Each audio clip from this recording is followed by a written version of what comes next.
vous salue, chers téléspectateurs. Et j'aimerais vous rappeler que vous êtes dans l'émission Communication bienveillante. Et j'ai le plaisir de vous présenter à nouveau Sandra. Alors Sandra, de quoi allons-nous parler aujourd'hui? Bonjour Claudine et aux téléspectateurs d'Espérance TV. C'est toujours un privilège pour moi d'être accueillie sur ce plateau.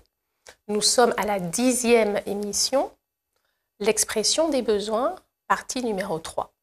Donc nous avons déjà bien brossé ce que sont les besoins et pourquoi il est important de savoir les exprimer. Et nous allons faire des exercices pratiques aujourd'hui. Oui, et nous avons vu au préalable le petit bonhomme. C'est exact. Alors, je vais le ressortir, toujours avec l'aide de notre excellent Serge. Donc, nous sommes ici, à la région des besoins.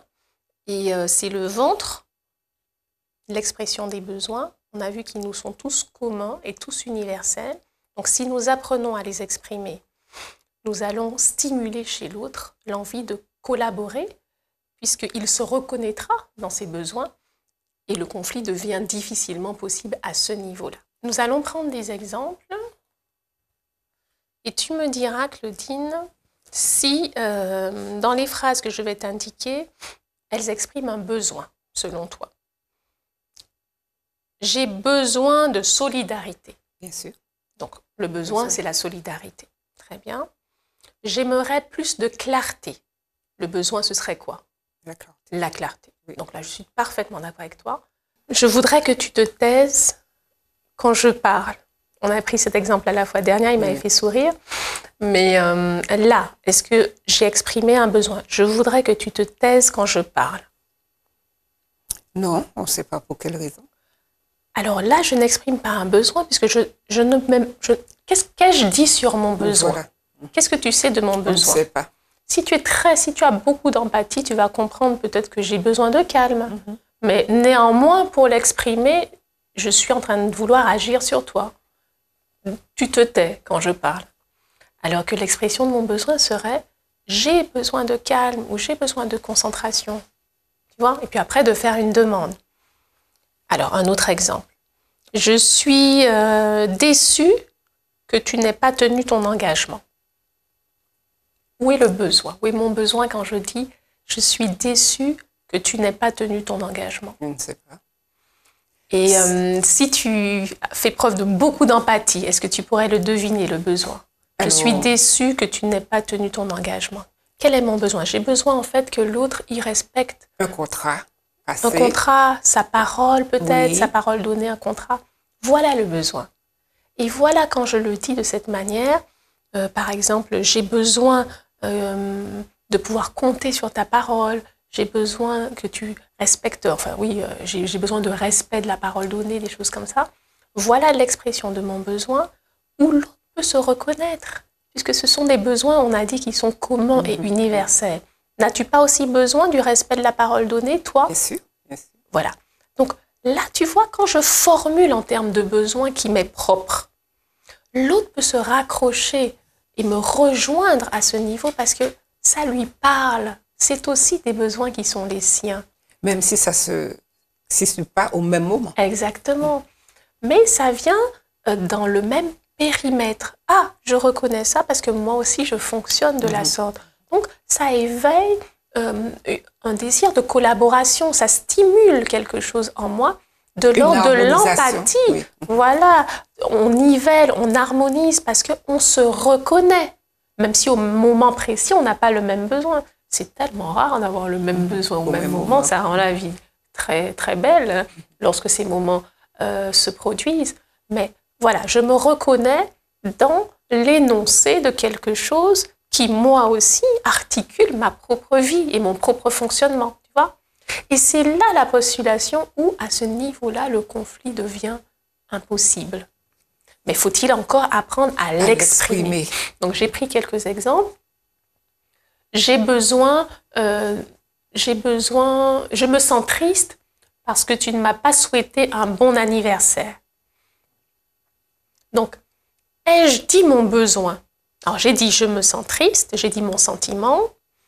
Tu ne m'as pas souhaité joyeux anniversaire. J'ai dit le fait, le fait qui correspondrait à O, tu ne m'as pas souhaité un joyeux anniversaire, le S qui correspond au sentiment je me sens triste, mais à quel moment j'énonce mon besoin?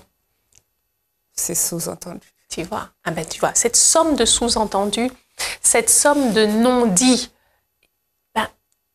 c'est exactement ça qui dénature un petit peu la sanité de la communication et qui fait que vont se loger dans tous ces interstices de non-dits, etc., les germes de cette violence, de ces bras de fer, de ce pouvoir sur l'autre, de cette éventuelle manipulation, culpabilisation, reproche, et j'en passe.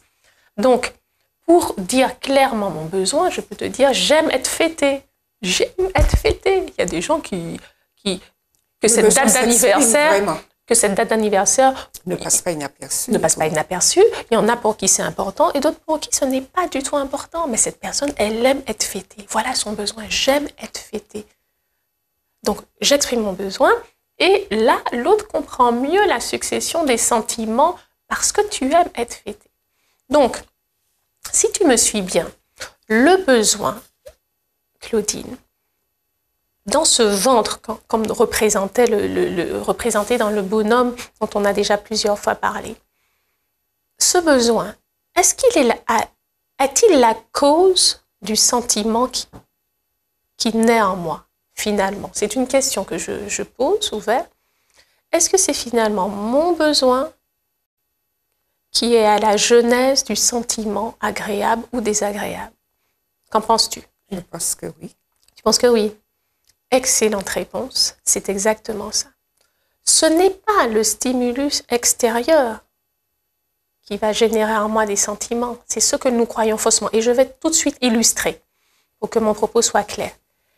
C'est mon besoin, satisfait ou non satisfait, qui va générer en moi ces sentiments agréables ou désagréables qu'on avait illustrés précédemment sur un tableau de bord avec des voyants vert, rouge ou orange. Donc, ce n'est pas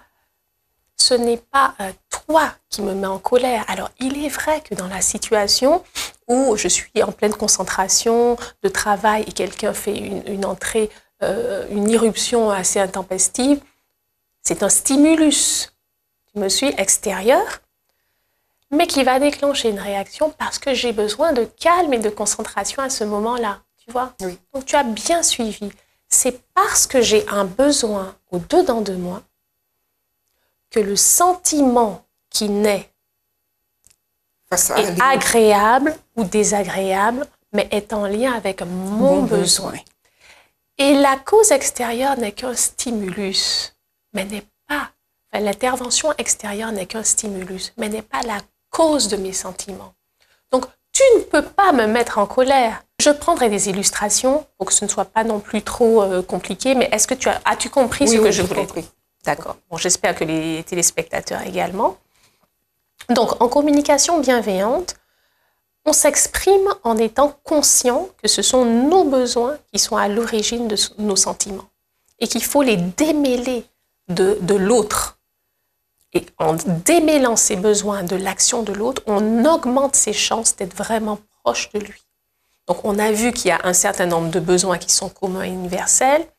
Et là, je vais prendre quelques autres exemples qu'on va faire ensemble. Si nous exprimons nos besoins, nous augmentons nos chances que nos besoins soient satisfaits. Et comme je l'ai dit précédemment, on stimule l'empathie de l'autre à répondre favorablement à ce moment-là à l'éventuelle demande qu'on fera. L'idée est de relier le sentiment à un besoin, et comme on l'a dit, c'est vraiment à la genèse du sentiment agréable ou désagréable qui est en moi. Donc l'exercice que je propose, puisque nous en sommes au B de besoin, c'est de prendre des exemples où on revoit le fil de O, S et B. Je me sens irritée. Premier exemple. Alors, je me sens irritée. On est dans l'expression, on est à quel niveau? Du sentiment. D'accord. Je me sens irritée parce que j'ai besoin de calme, de repos. Alors, vous notez bien, j'ai dit parce que j'ai besoin de. Je n'ai pas dit parce que j'ai besoin que tu. Donc, j'ai besoin de calme, de repos, mais je n'ai pas dit parce que j'ai besoin que tu te calmes. Non, j'ai besoin de calme, de repos. Donc, on est de l'intérieur. Voilà, on est dans une communication bienveillante qui n'est pas violente du tout. Donc, exemple numéro 2, maman est déçue quand tu ne finis pas ta soupe. Donc là, tu as compris est-ce que c'est une bonne communication bienveillante ou il y a quelques petites choses à arranger? Il y a quelques petites choses à arranger. Oui. Maman est déçue. On est où? On a exprimé quoi? Le sentiment. Maman est déçue. Quand tu ne finis pas ta soupe, c'est le fait. On est d'accord? C'est le O. C'est le fait, l'élément factuel. Tu ne finis pas ta soupe. Donc, maman est déçue quand tu ne finis pas ta soupe. Donc là, est-ce qu'il ne manque pas quelque chose? Le besoin. Oui. Le besoin. Quel serait le besoin? Sentiment intérieur chez la mère qui déclenche ça? Très bien. Alors, quel est le besoin? Parce qu'on vient d'exprimer, elle est déçue. Oui, oui. Mais qu'est-ce qui fait qu'elle est déçue? Est-ce que c'est le fait que l'enfant ne finit pas sa soupe? Non. C'est là où on chasse la violence dans l'expression. C'est pas parce que tu ne finis pas ta soupe que je suis déçue. C'est parce que j'ai besoin de quelque chose pour toi, mon enfant. De quoi ai-je besoin? Je te donne de la soupe, je te donne... Que tu grandisses. Que tu grandisses. Peut-être que tu sois en bonne santé. En bonne santé, oui. Que tu sois fort, que tu grandisses. Exactement, la soupe fait grandir. Donc, Claudine, c'est exactement ça. Pour que la communication soit bienveillante et débarrassée de sa violence, la maman devrait compléter. Parce que j'ai besoin que tu sois en bonne santé et que tu sois fort, que tu grandisses. N'est-ce pas un besoin que nous avons tous en commun, celui que je viens de dénoncer? Oui. Et là, l'enfant... Et même l'enfant comprendra et se sentira poussé à collaborer. À collaborer, puisque c'est un besoin, c'est aussi son besoin. C'est aussi son besoin. Et tu touches du doigt, et j'en suis heureuse, parce que c'est précisément ça, l'espace collaboratif où nous pouvons nous rejoindre en exprimant ce qui nous est commun. Et voilà où la maman augmente à 100% presque ses chances d'obtenir la coopération de l'autre dans cet exemple-là. Alors, est-ce que le besoin est primordial? Pouvoir s'exprimer, pouvoir dire son besoin déclenche une communication bienveillante. J'avais nommé cette étape du processus la pépite, le diamant de la communication bienveillante. Parce que c'est vraiment, et tu vois où c'est situé, ne dit-on pas aussi que ici, cette région-là, c'est le deuxième cerveau de l'être humain après le premier cerveau? Donc ce ventre, le diamant de la communication bienveillante, parce que c'est ici la cause qui déclenche nos sentiments agréables ou désagréables, et puis forcément, a fortiori, nos actions, nos choix. Donc c'est en faisant plus le clair, en clarifiant le plus possible, et en exprimant de façon la plus bienveillante possible, dénuée de toute violence, à ce niveau-là, nos besoins, qu'on augmente nos chances de créer cet espace collaboratif et de stimuler chez l'autre la coopération et l'envie ou le plaisir ou l'élan de vous rejoindre et d'accéder à vos demandes.